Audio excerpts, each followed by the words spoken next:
Hello and welcome back everybody to the Steelseries Malaysia Cup. Of course, sponsored purely by Steelseries. Not in money but in gear. First place gets headsets, second place some mice, as well as third place gets some nice mouse pads for themselves. It is a short cup, so still something on the line here.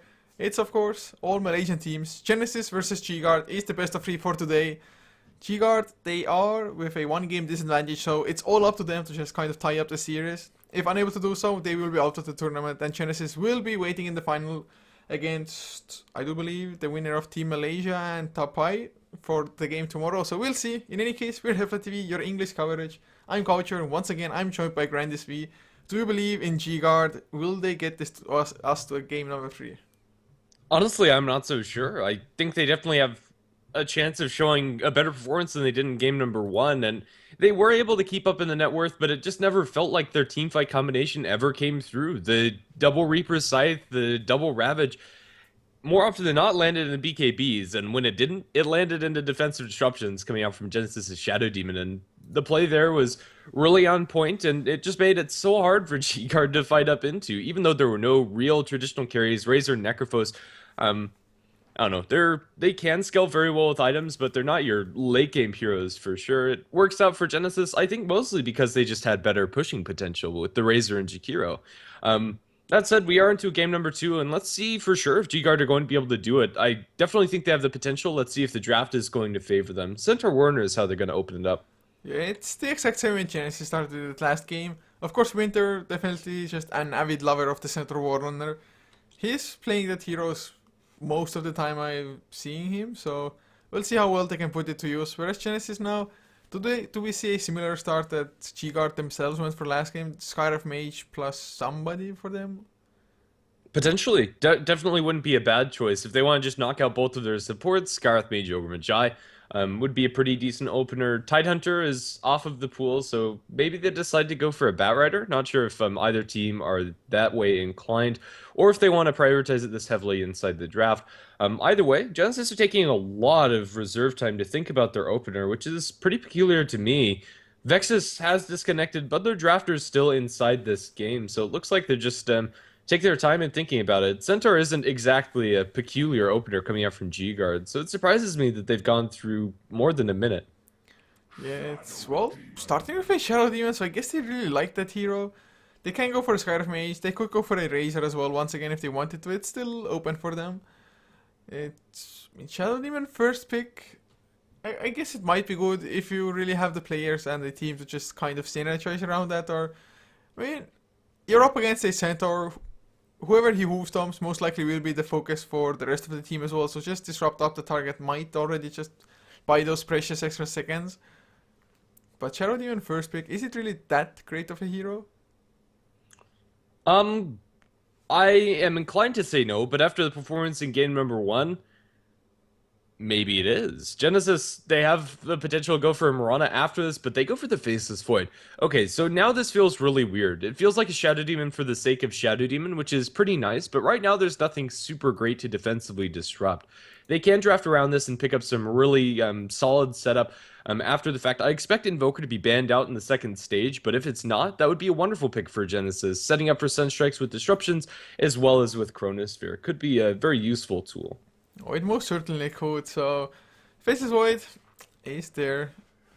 But what will the next set of bans be? Most likely G-Guard will focus on, well, actually taking out the Mirana first, so they don't want to see that Shadow Demon Mirana combination. I was kind of expecting maybe like an AEA Witch Doctor ban, something like that, just to make sure that Faceless Void does not have the necessary input into the Chronosphere. Yeah, we'll have to see. The Marauder band coming out from G-Guard is pretty standard stuff. Other combinations that I'd like to see, but I'm kind of, I don't know, only half hoping. Lena with the Shadow Demon and comboing with the Faceless Void is always fun to watch. Being able to get out your full burst combination, or even a Kunkka, and Lestrak. I think any of the Shadow Demon combinations work really well with Faceless Void on top of it. Genesis are not lacking any amount of setup, and there's that Invoker ban I was talking about earlier. No big surprises. Yeah, it's really not. It's a strong mid laner. Plus, of course, it also going for Exort, which most likely you would go for if you're together with a Faceless Void. It just would give them Forge Spirits, some additional push as well. Also, usually Expert Invokers go for that Hand of Midas into Necrobook, for example. So that would also be, once again, maybe just an issue for G-Guard, just having to face some pushing. And G-Guard themselves, we'll see if they want to go for some pushing heroes for their own this time around. Chikiro is still available if anybody wants to pick it up. Yeah, and that might be a good pickup for Genysis, to be fair. Comboing with the early game, Shouting Disruption, Ice Path, and then you have the Macropar inside the Chronosphere. I don't think you could go wrong with that pick, to be honest. And they could run it either as a support or as a core. Genesis aren't really locked down by it. I think that would be a decent way to go about going for this draft. So we'll see. They don't have that much time, but they do go for the Leshrac now. You already pointed out the just more common Shadow Demon combinations. I'm interested to see what skill build this Leshrac will go for, and is there a chance that it's not a support Leshrac and just a mid one instead, or would it just kind of take away from the roaming potential of Shadow Demon Leshrac? Even if they do take away from that potential by going for like a safe lane core or even a mid Leshrac, I'd be okay with that from Genesis. Surprisingly, G-Guard are going to get their hands on the Wisp since it wasn't banned out in the second phase, so we're going to see Wisp Partner coming out from them, so not sure exactly what that's going to be. Leshrac, I'm pretty pumped to see it. Not a hero that we get to see very often in the Western scene at the very least. A very rare pick at that, so we'll just have to see how it works out for them. I'm expecting the max nuke build coming out from this Lesh. Even if it is run as a core, I'm not putting very many points at all into Diabolic Edict, just Split Earth and the Lightning all the way. But it's definitely the stronger build. Diabolic Edict, it is the most damage, but only if you can really concentrate it onto one target, which is usually the hardest thing to do. So Lightning Storm, definitely a nicely spammable spell. And oh, Genesis is going for a Zeus now as well. I guess that will make the Leshrac into a support. I mean, Zeus support is also a thing somewhat, but against an IO, even if you have the double heal, you're just gonna get blown up before you even get that off, most likely. That's just a crazy amount of magic damage coming off for Genesis. It really is, and I'm not sure if I like this, to be fair. Leshrac is enough magic nuke damage, I think, in a vacuum. And then the Zeus, it just feels like they're setting themselves up for failure up against this very tanky and bursty frontline coming out from G-Guard. The Scarth Mage, if he gets his nuke damage onto any one of these heroes without defensive disruptions being involved, they're gone. Hoofstomp Double Edge, for the longest point in the game, is going to be the end of their lives as well. Even without any intervention, Centaur is going to have an absolute field day when it comes to the timing when he gets his Blink Dagger. And it's going to be up to Genesis to delay that as long as possible. G-Guard, they have the more stable picks, and Genesis, their heroes could completely get off the ground, snowball out of control. But are they going to be able to do that? I'm not so sure. Honestly, I would have liked to see Alina more than the Zeus. Partially because I just want to see Alina played, but also because of the setup that they already have and the ambiguity that would be in their lanes. Even though support Zeus can be laned, it probably pales in comparison to a Leshrac, especially when you have the Shadow Demon setup already. It's probably so. I mean, it's going to be hard, and not only that, all of the three heroes, apart from the Faceless Void, they are rather squishy themselves, so one tiny just Avalanche Toss combination, it's gonna be the end of them. Not to mention it being boosted up by Ancient Seal, Centaur Hooves on Double Edge to follow as well. So Genesis, they are just playing on the edge with the draft at the moment. They do have that one game buffer, so even if they lose this one, I guess they can take this to a game 3. So maybe go for a little bit something experimental. But yeah, it's going to be hard. I guess you can blow up IO, but Tiny and Centaur both are pretty damn tanky heroes.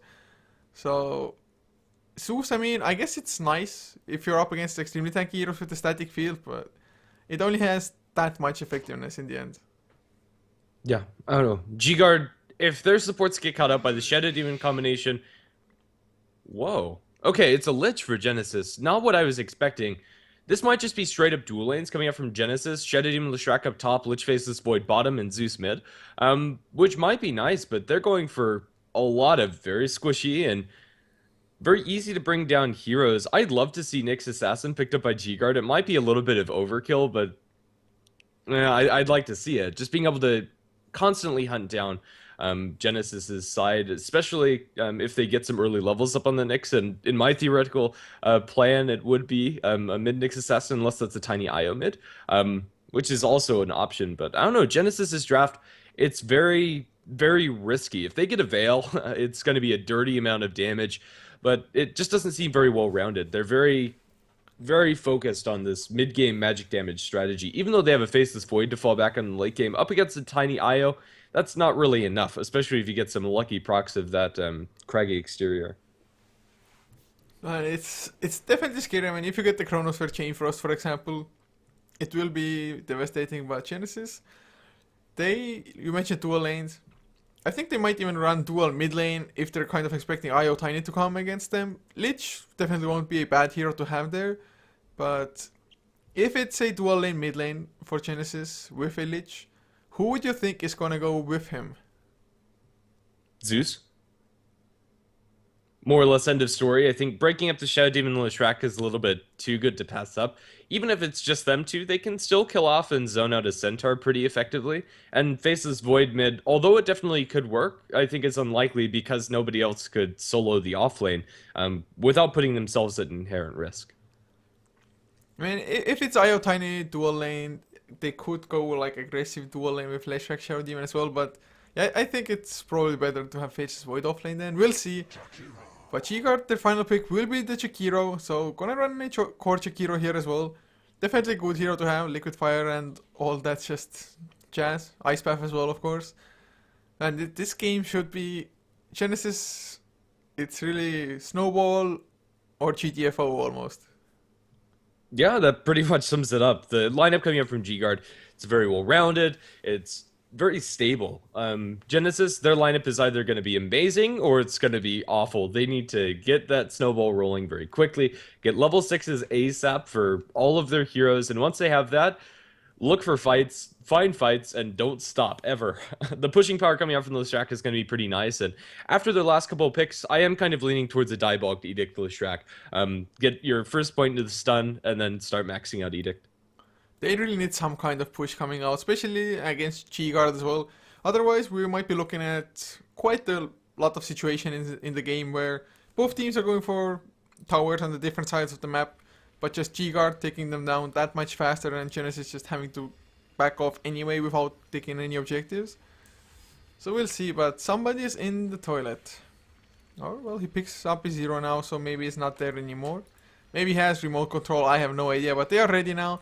So, to introduce the lineups for G-Guard, on the Radiant side, for this game number 2 in this best of 3 series, IO will be played by random Chinese letters, Boxception playing on the Jakiro, leaving Winter on the Center Warrunner, Touche on the Tiny, and the last one will be Dota 2 on the Skyraf. And on the Dire side, we're going to have Genysis on that side of the map, with Andy playing the Faceless Void, currently heading towards the safe lane. 3-4-3 on the Lich, Vexus on the Zeus, Nana on the Leshrac, and Shadow Demon played by quadruple A's. He is going to be making a return performance and quite impressed me in game number 1. I expect Vexus to be going mid with his current loadout of 1 Clarity, a Shared Tango, and 2 Branches. Pretty much the most bottle rushy build you can go for.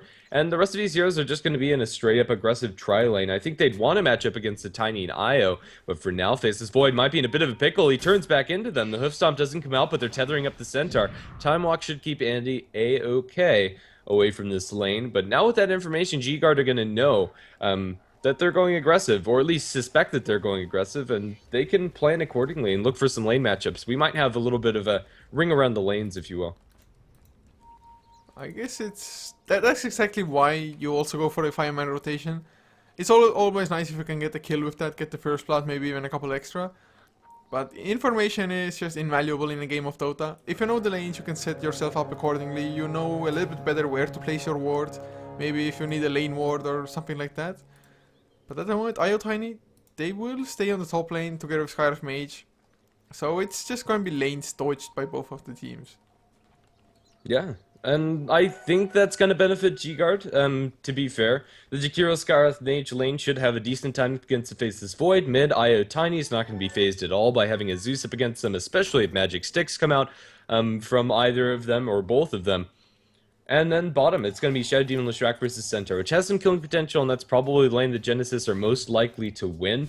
But I think the lane to watch is the middle lane. It should be an easy kill here if they just get that Avalanche to connect. Maybe even the Tiny just tosses up the IO onto the Zeus, gets it to their slow, then the Avalanche toss to follow. Definitely not going to be an easy lane for the Zeus. Of course, he can harass with that arc lightning while getting farm a little bit. And Lich, she's going to no man's land. Without even being level 2, there's really not much he can do from the position he is in.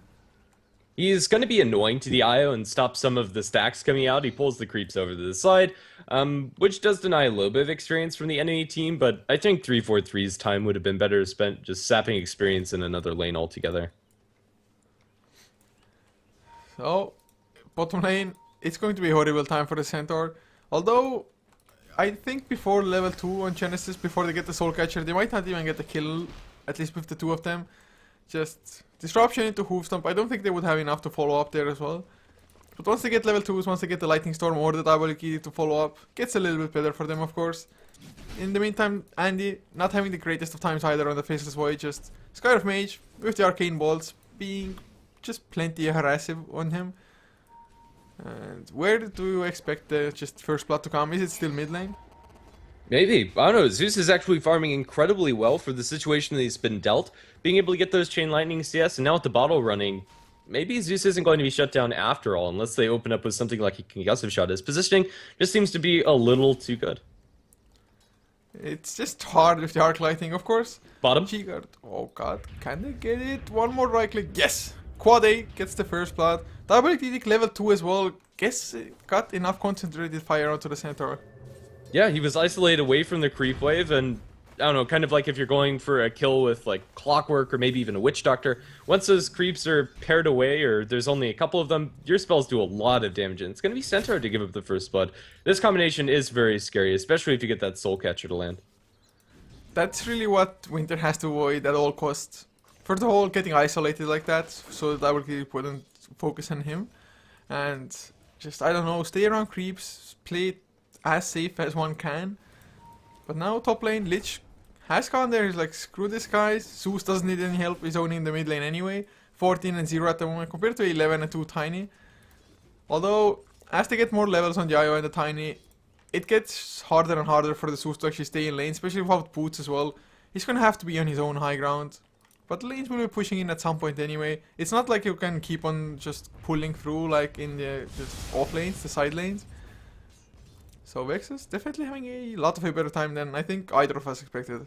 Yeah, this is up against a dual lane, and he's just keeping his distance, getting CS with Chain Lightning, which is how he's supposed to play this, but I don't know, his timing just seems to be really on point, and he's keeping himself safe. Well played Vexus, and he's going to have a good impact this game because he's getting so many levels, where he probably shouldn't be. Up in top, Scarth is going to bump into the Lich, taking quite a bit of damage. Now, Time Walk over the trees, they're going to look for this kill into the Scarth Mage. No bashes come out from the Faceless Void, they're not leveled up in fact, so Scarth Mage is going to be able to walk out of there only just. Man, what a Woods build coming off from Andy there. Where's your Time Lock? 2 points into Time Walk as well. Playing extremely safe, I guess, with the skill build already. Backtrack early on as well. Against Liquid Fire, it's not a bad thing to have at least 1 point into backtrack, but would have maybe liked to see just 1, 1, and 1. Not too sure, maybe was withholding the point and the level 1 Time Walk wouldn't have been enough to reach the Skyref, something like that. Not entirely sure, but now with the Haste Rune. Oh god, Io finds a Regen Rune. What a great rune to have on a hero like that. So kind of rest a little bit longer, just pop out those spirits, make Zeus' life a living hell. But already Arcane Boots finished on Nana's Leshrac. They can just almost endlessly spam on the bottom lane now. Yeah. I think the biggest surprise to me is that Touche's farm inside mid is so poor. The Zeus is doing well, but Tiny seems to be trying for too many kills. The Aya does have a regeneration rune going to avoid all of that harass, although he still might fall if there's a Thunderbolt and Frostblast. Toss to 3-4-3 is going to drop him low. They shouldn't have the damage unless the balls land. He's going to juke them out, but ends up falling to the Tiny under tower. Aya as well as Tiny take a couple of shots, but they're rewarded for their dive with that Lich kill. Unfortunately, Vexus just did not have enough mana for another Lightning Bolt. Regeneration did get cancelled on Yayo, but Lich, he definitely overextended bottom lane. They will get another kill onto the Winter. Just the last right clicks reaching the Centaur somehow. Still no Stout Shield on the Centaur, so just hurting quite a lot from that. And not only that, now Diabolic Edict also focusing on the tier 1. They're gonna get the kill. A Glyph is already in cooldown. Maybe they need another creep wave, although with the siege creep, with them maybe tanking it up a little bit themselves, they're gonna get it, and it's only 5.5 minutes in. Yeah, and Leshrac gets the last hit to boot. Nana's build this game, only going for 1 point into the Stun is quite nice, actually. It's a very high damaging build. In fact, probably one of the most damaging builds that you can go for as a Lesh. The tier 1 tower up in top is going to be taken by Jakiro and his Liquid Fire, but for now, both of these teams are fairly even in this game. In fact, net worth is not any advantage towards either side that's tangible at all. Well, it's weird to see that both teams get towers pretty damn fast. Of course, Jakiro, I guess you kind of expect that to happen. And the Diabolic Edict Leshrac as well. But now that should free up the support to just roam around a little bit more extensively. Nana goes in with the Diabolic Edict, has Lightning Storm level 3, wants to chase down Winter. There's the Lightning Storm. He gets Hoof Stomp, so he can go for the Split Earth of his own. I think Winter should be safe from this at the moment. But Nana, he's trying to bully the center as much as he can. Yeah, and he's succeeding. For now, up in top, Ice Path going to miss, and he's able to time walk away. He's going to be forced to eat through his salve, however, and this Faceless Void isn't finding very much at all, as CS is very lackluster. He's going to get his level 6, which is a really big turning point for Genysis, but his role is pretty much the same as, I don't know, like the Centaur. Io is level 4, and once they have to relocate, that's another big aggressive tool for G-Guard. Neither team really has any clear openings just yet until those are available for them, unless somebody gets caught out of position, which is a definite possibility. Shadow Demon going to be bumping into Tiny and Io, or potentially bumping into Tiny and Io. In fact, the hero to die is probably going to be Lesh. The Avalanche is going to land on Nana. The defensive disruption is going to stop the Toss from coming out immediately, but they should be able to kill him off either way. Toss, he's gone. It's just the disruption, as good as it may be defensively. Centaur has just such an easy time to follow with the Hoof Stomp thanks to that. So a little bit unfortunate. I mean, losing the Leshrac, a farming Leshrac, who was number 1 in both net worth and last hits, I think. Or never mind. Net worth wise, it's the Tiny at least at the moment. Has 2 kills to his name. Up to a 2.4k gold. What do you think Touché is going to go for? I think he's undecided as of yet. I think just rushing towards the Agnum Scepter after Power Treads is probably the right choice. Get those PTs, but he's going to go for the Midas. It's really hard to pass it up this early into a game on a mid-Tiny. And Touché has a decent amount of farm. I'm okay with this choice, since he isn't going for drums or any other intermediary items. I think it's a solid decision. They do cost just about as much as drums do, and give you a lot more value, at least when it gets later on into the game. Top lane though, they will find the disruption onto one hero. The silence is there onto the Leshrac. Nice use as well, Ice Path to follow. So they're just gonna back off, I think, unless Lightning Storm is there. Io is around, so Thunder God's Wrath is not going to be enough. Io, with another regeneration rune, man, where does he find them? I don't know. On the rune spots, apparently. Just must be praying to Ice Frog a little bit. Io is going to be regenerating on both him and the Skywrath Mage. Everybody's going to be completely topped off in mid. Jumping to Zeus. Avatos is going to be the end of his life. Disruption. Shedjin's going to look for a little bit of a turn, but has no backup here. I think Touché just going to be able to walk this one off and potentially make a turn with the Io relocating in as well. Is going to tether towards him. The toss is going to land. The Io Wisp Orbs, are they enough damage? Oh, the quadruple A is going to die the Arcane Bolt. It will be enough to kill him off. Leshrac has jumped back in here. Is going to eat a couple of Arcane Bolts for his trouble. G-Guard grouped up as 4 will be able to take this tower with the Liquid Fire eventually. And now Leshrac is being pursued with the extra movement speed on Touché, even though he's incredibly low. Doesn't seem to matter for this Tiny. So at the moment, we're looking at Genysis with a lineup that needs to snowball. I mean, there's no doubt about that. Maybe with some really clutch plays, some questionable ones from G-Guard in return, they can still just do a lot. I mean, they have yet to hit all of their level 6s to just get that maximum output. But G-Guard, they are doing pretty nicely for themselves. Centaur, about 900, 1000 gold away from the blink as well. But this Tiny, he's just getting way too much for Genysis' comfort. I mean, with an Io backing him up as well, he's just gonna be a beast. For sure, yeah, and I think this is a lot due to Genysis' style of draft. At this point in the game, they really can't be behind, and right now it's a 3000 gold and 2000 experience advantage towards G-Guard or thereabouts.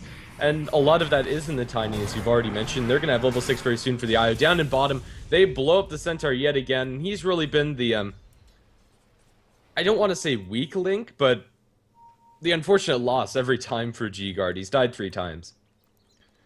So it's definitely unfortunate, just losing a little bit of gold once again. He even popped the Stampede in hopes to escape, but Thundergust Wrath was used. Wasn't necessary, but at least it gives you vision, just to make sure that nobody is stampeding in to just counter-initiate or something. So they are finding some kills still, but they need to be applying a little bit more pressure. Lich, for example, he's only level 4 at the moment as well, soon to hit level 5, but you would want to have the Chain Frost.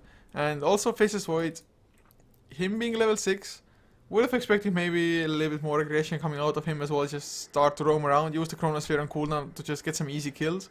So far though, just farming up the top lane. Yeah, and this Faceless Void really isn't getting all that much. He is going to rely on good Chronosphere placement to help the Leshrac do the damage. With the Lightning Storm, Leshrac's able to put out a lot inside the Chronosphere. With 7 jumps on a 4-second cooldown, he's going to be able to get like 2 Lightning Storms off inside the Chrono, depending on when it's dropped out, and probably a third after it expires, which is going to be a huge amount of nuke damage if they catch out like 3 heroes inside the Chrono. Andy has yet to use that cooldown, has yet to really show his face in any engagement, and this is the time that he really needs to make himself shine. We'll see if they can do so, as well as we still have a disconnect on the Tiny this time around. Touche being disconnected.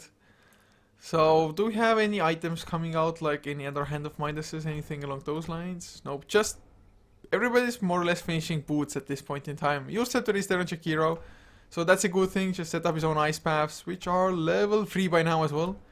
So a pretty long disable, to be honest, and Genysis, they don't have a single hero who could just escape that. No Puck with the phase shift, no Ember Spirit with an immediate remnant or anything like that. Yeah, defensive disruption might be enough to delay some damage onto them and potentially save them. Especially if it's the Faceless Void, you can time walk out of that duration, as long as they don't get hoop stomped after the fact. But yeah, for now it's G-Guard looking like they have the momentum, and Genysis need to do something, and do something quick to change that. And I think that's going to be our first usage of Chronosphere. If that gets them a teamfight win, could be huge. If they end up trading evenly or losing it, it's a bad omen for the future. Oh, it most certainly is. Not only just because you're probably unable to win fights in the future as well, just the tower pushing coming out from an Aghanim Scepter Tiny, when it does come out from him, plus a Liquid Fire. It's just how the Genysis defend. At least for high ground defenses, they will have the Chronosphere, so it's going to be extremely hard to push into. Plus, of course, they have the Ice Armor as well by the Lich to help out by a tiny bit. Although, so far, not a single point into it, just because he's only level 4. Well, Tiny's going to get back into this game, and hopefully we start it up very shortly, so yeah. That's pretty much the state of things. Tiny with this Midas is going to get Aghanim Scepter at a decent time. It is a little bit delayed because of it, but expect it to be slightly faster than Drum's Tiny's. It's probably going to be a little bit. But Tiny, come on guys. Yes, ready to go for G-Guard. We do get this game on post. Thank baby Jesus. So Genysis, unfortunately they don't have the greatest Roshan lineup either. At least until they get the Medallion of Courage. With a Medallion early on. Oh, never mind. Ice Path was used, Andy. Already used the Time Walk as well. So a nice escape coming out from the Jakiro. Scepter is just such a great item on more or less any hero, to be honest, but especially so on the Jakiro. Yeah, if you have something to set up for it, I definitely think it's a worthy pickup. Touche's, even without an Aghanim Scepter, punching down this mid tower pretty easily. If the Jakiro was here, this tower would fall. Shadow Demon, an Illusion is looking for some CS, and Shadow Demon is microing himself with another one of the Illusions, so maybe there's potential to bait out some spells, but honestly I think that's unlikely. These Illusions are more or less just going to be for scouting purposes. G-Guard secure themselves yet another tier 1 in mid. So, lots of global gold incoming already. Probably safe lane tier 1 will be the next target for them. Already down to about half HP as it is. A little bit less, or maybe a little bit more rather. Jakiro, he wants to go for something more. He wants to go for Andy. There's the Scepter. Ice Wave will follow. They need a little bit more though. Dual Breath is used. Backtrack keeps him alive.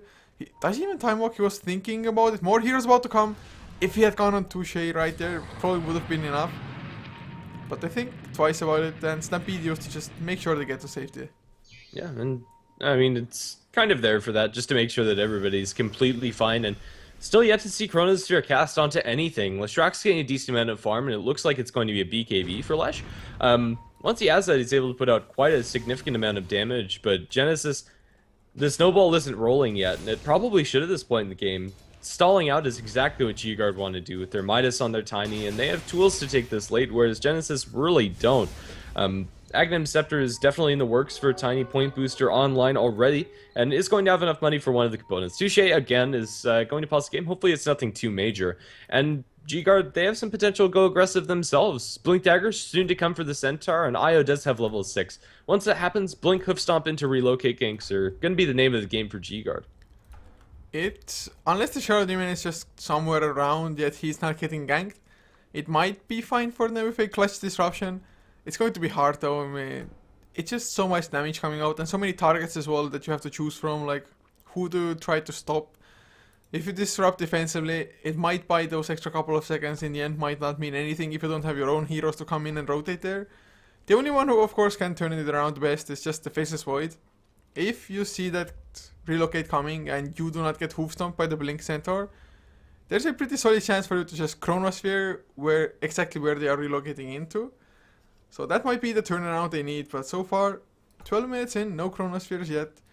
No idea when we're even gonna see one. Yeah, I'm not sure either. Mostly because there's not any clear openings, and Faceless Void has no farm, just going for pretty much a pure initiating build up until now, and just hasn't been able to find those initiations onto anything. I don't know. This is really unfortunate for Genysis. Their global gank potential is pretty strong, and it's gonna peak in like the next 15 minutes. If they don't take some significant towers off of the enemy's side with this Diabolic Edict from Leshrac, they're gonna be in a lot of trouble unless Faceless Void somehow gets huge. And him getting huge without the Hand of Midas is going to be hard unless they really, with every single Chronosphere, just get the kill, maybe even 2 or 3. Because Faceless Void, not the greatest of farmers otherwise without the Battle Fury, without the Midas. Maybe if you get Mask of Madness, it will speed up your just jungle farming and everything as well. But it's definitely going to be hard. Leshrac the BKB will be somewhat helpful just to survive. But even that will have its limitations. I mean, if you go for BKB, it just means you're going to have less mana to spam things out with, for example. It does have Arcane Boots, so makes it a little bit easier. But we get the game on post once again, hopefully for good now. Genysis smoking up, looking to find a pickoff on the enemy side of the map. Let's see if it's going to be successful. They set their sights on poor Winter down towards bottom. Oh god, Centaur, no, don't go there. At least he purchases up the Blink before. But there's the Shadow Poison coming out first. They have the Demonic Purge. Never mind, no they don't. Disruption will be there though. And my god. Okay, just that magic burst. But he got the Blink before, so all is fine. Yeah, it pretty much is. He's died 4 times, and honestly, if you're gonna lose a hero 4 times, it's either him or the Skyrath Mage. And as long as it's not the Tiny or Jakiro, I think you're A-okay with that. Speaking of items, Jakiro does have his upgraded boots, as well as Cloak flying out to himself, hopefully going for a pipe for his team. I don't think there's really anything better. They have a Blink Dagger on the Zeus, but G-Guard, despite being even on the kill score, it doesn't feel like it just because of the heroes that they've been able to kill, and Centaur still getting a decently timed Blink Dagger even after dying 4 times. So Winter, he's been playing well, even though his KDA looks abysmal at this point. He has potential to make some turns. And Tiny, he's about only 1.8k away from the Dragon Scepter being finished. So if he just continues farming and doesn't die in the next 2-3 minutes, he's probably gonna have it already with the help of the Midas as well. That's a really crazy timing if you went for Midas before and finishing up Power Trades also. He is already almost 2k above the next highest in net worth. So this game, it's going to be somewhat difficult for Genysis, of course. They still have a crazy amount of burst. There still aren't any BKBs to come from G-Guard. They just need to have the Faceless Void to be that buffer to, with his Chronosphere, make sure that G-Guard doesn't reach the squishier heroes of Genysis. Vexus was thinking about using his Zeus ultimate, decides against it. Not it's going to get his animation cancelled for Diabolic Edict, but eventually gets it out. 3 points up in the Edict is some pretty significant pushing power, but not when a Glyph is there, and third pause of the game. I don't know what you do. You don't do anything. We have no idea why they're pausing or what's going wrong, and apparently there's some sort of lag issues, but hopefully they sort it out. Okay, so he's playing from home. I guess usually they play from like internet cafes or however they call them around there. So it's, I guess playing from home sucks. I don't know. I from being from Estonia, I almost don't know the meaning of internet cafes, so I have no idea what's the issue, but hopefully it can fix itself out for game number 1. Don't think if it didn't lag or it wasn't as bad, just minor lag or what it was, but if it keeps on lagging and we have to pause like every minute for 2 minutes or something, we're not gonna get anywhere. No, absolutely not. Let's see. Ping-wise, it's looking acceptable for all of the players. I mean, of course, us casters probably aren't looking too great. 300 ms, 400 ms, but that doesn't matter. We're not actually controlling heroes. As long as we see it, even if it's delayed, it's completely fine. So hopefully, whatever the issue is, gets sorted out soon, because I don't fancy looking at a pause screen, and I might be missing Game 3, since we are going to have some other tournaments going on our Hitbox channels. Battle of Central Europe is going to be over there on HeflaTV HB1. If you're interested in following that one, you can also bet on Dota 2 Lounge for those games. So, always something to keep your eye on. I believe it's Virtus Pro Polar. I can't remember who they're playing. Album sheet, I think. Album sheet. I think so. Let me Yes. check. Yes, album sheet. So should be a pretty damn excellent game, to be honest. Ash shoot the second one. Power Rangers versus Lions at 20 CT. But only bet items you are fine with losing. Definitely. Rip my duplicate commons. It's never just go all out. Never go all in. Especially in a game of Dota, even if a team has like a way better track record, anything can happen. It's just like a bad day. Maybe they have a stand-in you don't know about before and whatnot. Personally, I usually bet on the underdog, and 60% of the time I lose, but 40% of the time, those commons get turned into rares. Easy. If I'd bet at all, I would probably do more or less the same. Maybe if it's like my favorite team or something playing, then I would just bet on them no matter what. But most of the time, it's just so much more valuable to bet on underdogs. If you just strike lucky once, it's just gonna make up for so many losses on the other games. Yeah, and if you're losing stuff you don't care about and you'd probably delete anyway, doesn't even matter. This is, I don't know, knowledge bombs coming out from So, HeflaTV. as we're paused anyway, and we were talking about random crap, do you have a favorite team in Dota? Not at the moment. Yeah, not really. I really liked like TI3 Orange and TI4 DK, but I don't know. Right now, Mushi doesn't have a team, and Team Malaysia is not there anymore, so not really. Well, it was Fnatic all the way for me, but well, Fnatic is no more either. So I guess if I really have to choose somebody, it's just Secret, just because of No Tail. I've been watching them ever since Heroes of New Earth, when they just completely dominated everything for a couple of years. But since Fnatic broke up, it's sad. Maybe I have to just start checking out Finstack, because Trixie is also awesome. Oh yeah, I like watching Finstack. I don't know. There's a couple of teams that are really fun to watch, but it's hard to root for them since they're so volatile. I don't know. That was the life of a Fnatic fan as well. It just pretty much. They do nicely, and then just epic throw. Just one of them goes full YOLO mode, dies, throws the game, and it happened way too often. It was an emotional roller coaster to be a fan of them. So in some sense, it's good that they kind of broke up. Saving Coucher and his, I don't know, high blood pressure. Indeed. So looks like he's reconnected. I think the third time now. Okay, third time's the charm. Yeah, I have no idea what the pause regulations are for this tournament, or if there are any at all. Hopefully, for G-Guard's sake, Touche gets his stuff together and his internet works out. For now, Genysis grouped up down towards bottom, potentially looking for a tower push. And the IO Tiny, even though they're not there physically, they are there in spirit. Relocates online, so we could be in for a really big initiation. Jump in, hoof stomp, double edge. The double edge actually doesn't come out, and a defensive disruption is going to save Louis track for now. Zeus ultimate can't come out before the Chronos turn. The Lich Chain Frost bouncing back and forth from Touche and the IO. They're focused down the Tiny. He's going to be able to toss up the Zeus, but that's going to be a 1 for 2 as Genysis come out huge after that Chronos turn under the relocate. Of course, had the Zeus not been that far forward, could have been a little bit better. Probably clean up the Jakiro, maybe the Skyrim Mage as well, but still, it went as well as it did. The one thing was though, I thought this Chain Frost is just going to be absolutely amazing, although it was pretty good.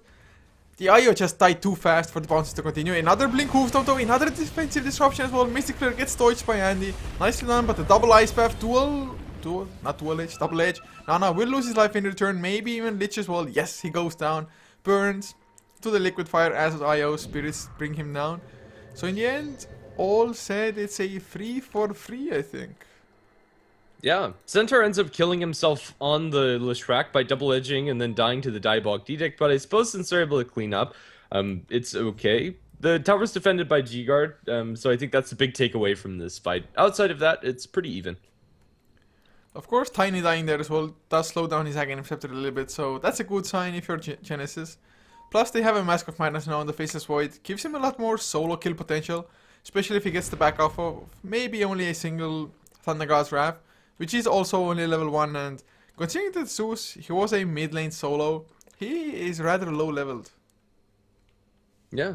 I don't know, even though they delay the Tiny Aghanims a little bit, he has enough gold for 2 major components, enough gold for the Ogre Club at the very least, and he's going to be well in his way towards having it completed. One death isn't enough to slow this Tiny down. So, Nana? and they get the jump on Nana once again? Winter? No. Yeah, never mind, not gonna go for it.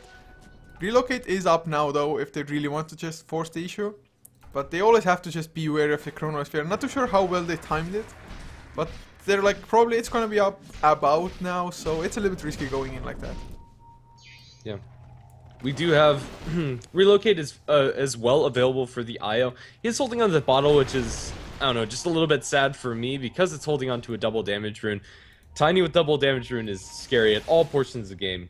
Even with just the 2 points up into grow, 205 base damage amplified by a DD is impossible to fight up into. If your name is, I don't know, pretty much any hero on the side of Genysis, unless Faceless Void is the god of backtracks.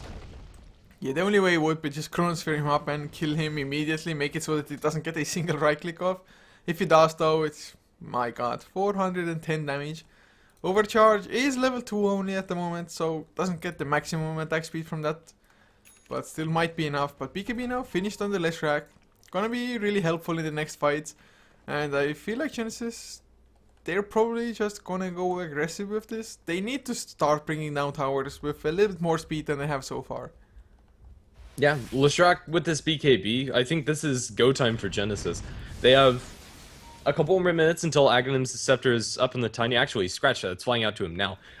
Yeah, so he's going to be able to split push very effectively and farm as well. Down in bottom, Hoofstomp, double edge, as well as Scarth Mage Mystic Flare onto poor Zeus.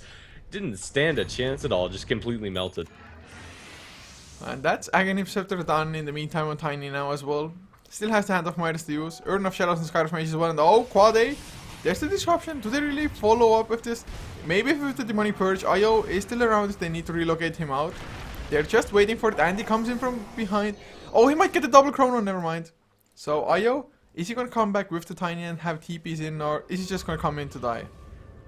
Let's see, looks like Io's prepped to fall.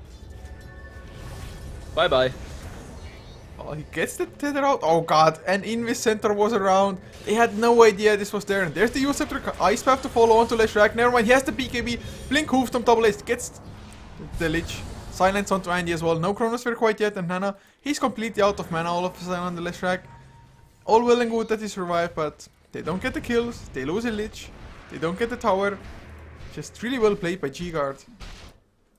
Definitely, and that first usage to BKB coming in from Leshrac didn't do much because Nana just didn't have enough mana. Yeah, his situation in that regard just wasn't enough to get the damage out. If Leshrac had like a Bloodstone with a couple of charges, could be a completely different story, but he just wasn't able to sustain it. And that's kind of the problem with the hero. His ultimate is just so taxing on your mana pool. It most certainly is. So, he needs, or what item do you think he should go for now? Is it just like Bloodstone, Shiva's card? What would be the best thing for Leshrac to get? I would say Shiva's, but Bloodstone is also pretty good. Depends on when he gets it, I suppose. Oh man, look at the Chikira. He has the pipe already as well. It's gonna just mitigate such a huge damage. Of course, Thunder God's Wrath is almost enough to just bring down the entire pipe. But even if it does that, it's exactly what the pipe is meant to do. Just mitigate that magic damage. So more or less, Thunder God's Wrath is void now. It won't do anything at all. Given that Shakiro gets the pipe on everybody. But G-Guard, they are looking extremely good to just be in command of this game until it ends.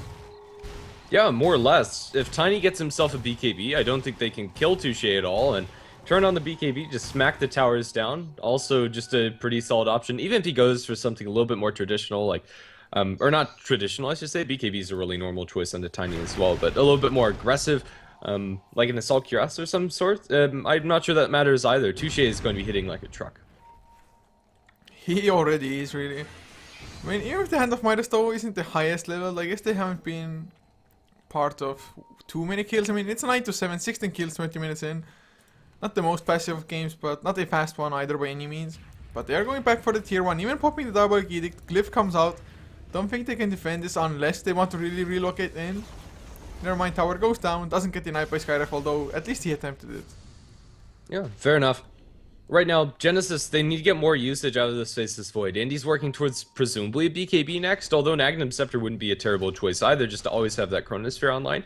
But really, we haven't seen very much outside of that fight down in bottom, or at least as far as impact from Andy is concerned. In fact, those were the only 2 kills he's been involved in at all. Well, Touche is going for the BKB on Tiny, only a recipe missing for him. Io is gonna go for a mech as well, oh never mind, has the mech recipe, so all he needs is a chainmail now, I believe. They're going for the tier 1, there's the Wrath of God, or Thunder God's Wrath rather, Andy, he pops his Chronosphere, they're gonna go for the Shakiro, Pipe was activated, even gets the Ice Buff off, and with the Stampede, oh my god, he even makes it out. That Pipe just paying off so well for them, and they didn't even relocate in or anything. That was just the Shakiro being way too tanky, although now they want to get the Avalanche onto Nana.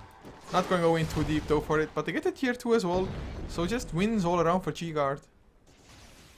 Yeah. Nothing really else to say there. We're going to have that BKB complete on Tiny very soon, and relocates there, and he'll just be able to farm away. Speaking of the IO, he has almost a completed, mechanism at 22 minutes in. Pretty solid timing for the IO, especially considering one for Bottle and Urn beforehand. Definitely not too shabby at all. Of course, they have managed to destroy 4 towers, so a little bit of global goal coming out. Only 1 death on him as well. And even him, he is about to hit level 11. Get that slightly lower cooldown on the relocate. And so far we haven't seen like an awful lot of relocating going on. But they really don't need to be on the aggressive. Just farm up safely, finish up the BKB, and maybe that's the go time for G-Guard. Yeah, let's see. Andy being stalked inside his own jungle. Looks like they're going to open up with the Yule Scepter into the Ice Path, and now with the Mystic Flare as well as the Silence relocate for good measure. They're going to bring him down very easily. There's just no escape until you get the BKB from that. And look at Zeus Vexus going for the Hand of Midas as well. Extremely late one, 23 minutes in, but just... What will that do? I mean, you're gonna get the levels, maybe some kind of guaranteed farm, but he needs just a crap ton of farm. Definitely, and G-Guard, they're just getting a little bit too much for Genysis to deal with at this point. Tiny doesn't have to worry about anything coming up from Genysis' combo. Jakira's pretty insanely tanky up against what they're bringing to the table as well with his pipe, and now he's going to be working into presumably a 4th staff. G-Guard, they're just getting a little bit too much. Even though Centaur died a lot in the early game, he's only died once since, been involved in a handful of kills, and with the Blink Dagger, that's all that Winter really needs. Well, we'll see if Winter, maybe with 4 staff, can even do a little bit more, but like I said, it's really all he needs at the moment already, more or less. Touche with his BKB finished, and Jakiro gonna try to defend that mid lane. Macropyre used, just take care of the creep wave. Concussive shot onto Nana as well. He's going for a Bloodstone, but it looks like maybe an Aghanims. As Jakiro wants to go in, waits with the Ice Path. Do they have to relocate? Yes, they do. So tower goes down, and there's Andy going in. No Chronosphere yet, gonna get silenced up as well into the Mystic Flare. No follow-up Centaur, a little bit too slow, but they get the kill anyway. Thundergod's Wrath already used. Touche came in from behind, they get the Avalanche. Nice defensive disruption, but Vexus, he's on the run. Yule Sceptered up as well. Nana will lose his life on the left track. Ice Path into the Zeus, and a clean 4-for-1. Can they even get more? They are on the top side. It's only a Shadow Demon defending, and with the Aghanims, they can just rather easily go for a tier 3 as well. Yeah, and put a lot of significant damage into it as well. At the end of that fight, Zeus buys the Midas that he's not able to use before falling. Defensive disruption, or disruption onto Touche is going to be useful, I suppose. Purging him down, doing anything it can. Can't save this tier 3 tower, however. It's going to fall one way or another. TP coming in from the Lich, going to drop a Chain Frost as well as a Frost Blast on a Touche TP attempt. It's probably going to succeed as there's no mana or no cooldown available for disruption. And so it's just a clean tier 3 coming out from G-Guard, even without relocate. Well, it's hard. Genysis, if they can't even get the kill in that situation, they are more or less doomed. Looking at the graphs now as well, suddenly about a 12k net worth lead for G-Guard, XP, 10k, 11 almost even as well. And it's only 25 minutes in plus an IO Tiny combination. You already saw that tier 3 just went down in a matter of seconds almost. And that was with a level 1 grow. So he's gonna get even stronger once he gets to level 16, which is gonna be almost immediately. Has another 3.3k in the bank as well. So if you're Genysis at the moment, do you just go for some like desperation ganks? I mean, what's the plan? Yeah, I think you have to. Right now, Tiny's sitting on 3,000 gold. They're out of smokes, however, at least in the shop. They don't have any left on the heroes, none left on the courier either. You just kind of have to YOLO it. Touche is going to become unmanageable. He's going to get an Aegis. Then he has 3,000 or more than 3,000 gold on top of that once the Roshan's down. Genysis, it's time for desperate measures, and they need to try to contest this Roshan, and let's see if they're going to succeed. Do they even know what's going on? And he's farming Ancients and not jumping in.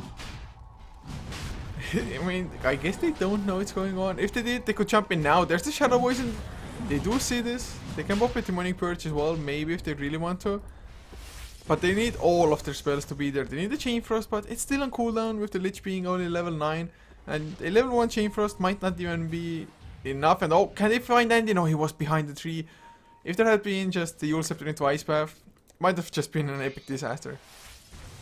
Definitely. For now, G-Guard are going to pull out the Roshan pit, then go back in with the Liquid Fire. Up on the high ground, they find Nana with the Stomp Double Edge. Defense Disruption is a little too late, saves him from a couple of pulses of the Mystic Flare. He'll survive, but Aegis is already secured by Tiny, and now is just not a great time for Genysis to fight. Now Ice Path after Yule Scepter. BKB coming in from Nana is going to save his life, but Leshrac can't get his damage off inside the Chronosphere very effectively. Chain Lightning's about all he can do. Touche, he's healing up because of the Wisp, but now they're turning. Andy focusing down the Wisp, trying to kill off that Lightning Bulb. He is going to be thrown up in the air. Andy backtracks one of the attacks coming out from the Tiny. Avalanche is going to kill him off, however. It's 3 for 2 to start things, but then again, the 2 that are still alive are the scariest ones coming out from G-Guard, and Shadow Demon Leshrac, or Shadow Demon Lich and Zeus can't fight. Force Staff forward, Yule Scepter, Ice Path. They found one more, and that one more 3-4-3 is going to be defensively disrupted, but that's just going to get Tiny in position. Avalanche, toss going to be enough to get that kill, and now quadruple A. Liquid Fire is going to miss uphill, and now Ice Path also going to not land, so Touche is not going to be able to dive any further. Tiny survives, and Tiny is 7,500 gold ahead of the highest farmer of Genysis, and that's Leshrac. They're going to be able to put some pretty serious structural damage on the enemy side. Yeah, and he still has the Aegis as well, so doesn't have to worry too much about the lightning spot, arc lightning spam coming off from the Zeus. It's definitely annoying, but are they? No, never mind, they're going to back off. Played extremely safe with the Faceless Void being back alive as well. So all in all, wasn't just a completely horrible fight from Genysis. Had they lost Shadow Demon as well, would have been a little bit worse off. The Chronosphere though, first time was a pretty damn good one. This follow-up was a little bit slow with an Ice Path, stopping them for a second there. But if they just can continue taking fights like that, they might have a chance, but of course, if you don't kill off the Tiny, your base is always going to be in trouble. And now, even more so, Assault Cuirass picked up by Touche. He could probably just go for a Daedalus and completely crush the enemy team. I don't think there's a way they can kill Touche once, let alone twice. I think it's time for G-Guard to rinse and repeat and go for another push. Even though they're pushing up into Chronosphere, they have the Aegis still. So I think that they're equipped to do it. They most likely are, and I mean, at least they will have a BKB and Faceless Void now after those Ancients. So that's a huge positive, but it's only survivability. It really doesn't give you anything as far as just damage output goes.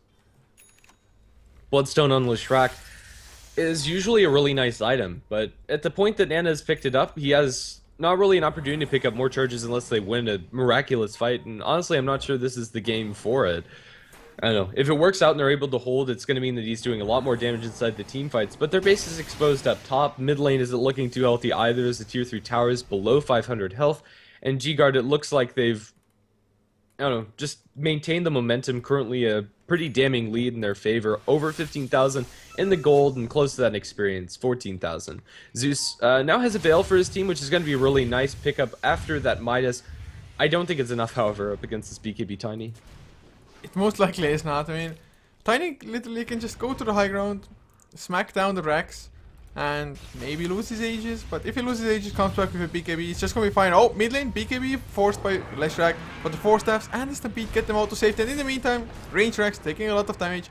Ice Armor keeps him alive, and he's gonna go in. Nope, no Chrono yet. He waited with it. Oh god, he didn't even pop his BKB, just got Mask of Madness to death. What the hell was Andy thinking? Without the buyback as well, they're gonna get the Lich with the Macropyre. That was just horrible. I don't know why he hesitated like that. Quadruple A also going to be tagged by the Mystic Flare combination of some double edge in the backlines for Vexus, and that's going to be GG called. G-Guard coming back into this with a 1-1. We're going to have a game 3 in the series. I still have an hour before I have to go online onto the Hitbox channel, so I'll stick around at least until I can. That's a, well, half game 3 coming up shortly. Yes, indeed we will, guys. So hopefully you enjoyed the games, and well, I guess if you bet on G-Guard, you feel a little bit better than now than after game number 1. But guys, we're heading into game number 2's lobby, so don't go anywhere if you want to see more of us. If you like the casts, you can always follow HeflaTV for more content on other channels, for other tournaments and everything. It's HeflaTV on both Facebook and Twitter, so all the updates will be there. For the casters, at Coucher for me, at GrandisV for my co-caster, and see you in game number 2.